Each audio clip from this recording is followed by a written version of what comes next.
और जहाँ तक कुर्मी समुदाय का मांग है, ये आज का नहीं है। जब हमारा जन्म नहीं हुआ था, हमारे पिताजी का जन्म नहीं हुआ था, जब से 1950 में बगैर नोटिफिकेशन के उनको शेड्यूल ट्राइब, जो उस समय प्रिमिटिव ट्राइब होता था, वर्जुन उसके नाम से, उस समय शेड्यूल ट्राइब नाम नहीं था।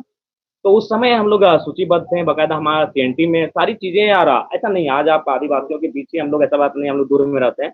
उनका भी कहना, भाई आप ट्राइब हैं, कौन कह रहा है कि आप ट्राइब नहीं, बस शेड्यूल मत हो। उनको इस बात का डर है कि जो 26% का रिजर्वेशन है, उसमें उनको लग रहा है कि मतलब हम लोग का मैंने आप एंट्री होगी तो हमें हमारा हक अधिकार वंचित होगा। तो उस पर हमने स्पष्ट कहा है कि इसी देश में 2016 से पहले कोई ऐसी व्यवस्था नहीं थी कि जो लोग रिजर्वेशन का लाभ नहीं ले रहे हैं वे लोग आएंगे। लेकिन अचानक 2016 में एक बिल आता है ईडब्ल्यूएस के नाम से, पूरा देश उसे स्वीकार भी करता है।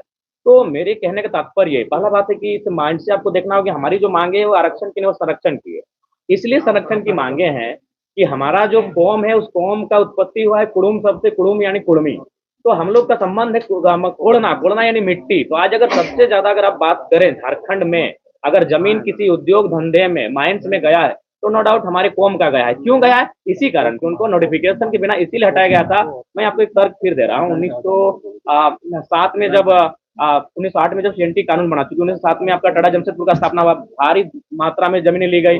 और जब तक 1950 का नोटिफिकेशन नहीं आया था, तब तक फिर झारखंड में जमीन का लूट खसोट नहीं हुआ था। लेकिन जैसे 1950 में उनको नोटिफिकेशन से बाहर किया गया, सिंदरी कारखाना लगता है, बीएसएल लगता है, और ऐसे अनगिनत कारखाने झारखंड में लगते हैं। शायद एचईसी भी उसी पीरियड का होता है, हिंडाल्को उसी पीरियड का होता है।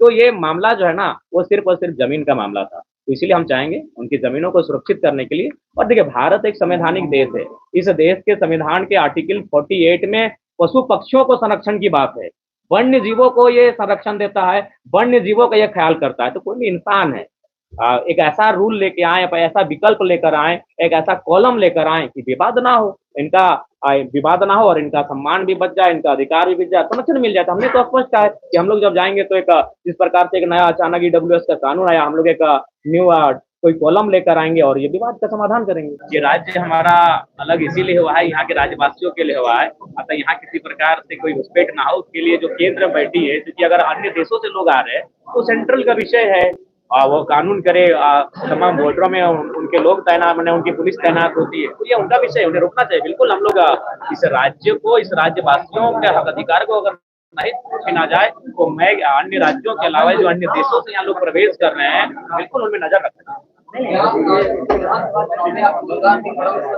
देखिए, रोजगार तो हम लोग चुनाव लड़ने से पहले ही हम लोग अपने इसको बड़ा मसला बना के रखे हैं। रोजगार पे हम लोग बुकर होके बोले हैं, लड़े हैं और काम भी किए रोजगार के मुद्दों पर, जो हमारे मीडिया के साथी हैं। और कभी आपसे ऐसा नहीं लगा कि आप लोग मीडिया कर्मी हैं, आपसे एक अपनत्व का भाव है।